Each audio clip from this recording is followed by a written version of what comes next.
សូមគោរពជម្រាបសួរពុកម៉ែបងប្អូនទាំងអស់គ្នាសូមស្វាគមន៍មកកាន់ Channel តំណាងឆ្នោតសម្រាប់ថ្ងៃទី17 ខែមេសាឆ្នាំ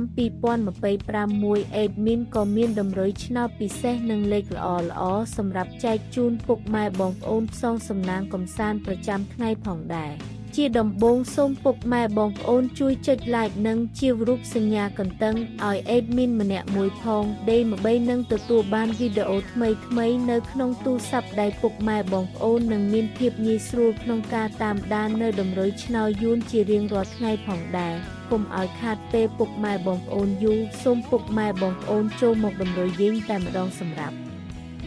លេខធំឬ3លេខ admin ឲ្យលេខ718គុណ231គុណ640គុណសម្រាប់លេខតូចឬ2លេខ admin ឲ្យលេខ93 88 47រីឯលេខអូសខ្ទង់វិញ admin ឲ្យអូសលេខ80អូសនិង40អូស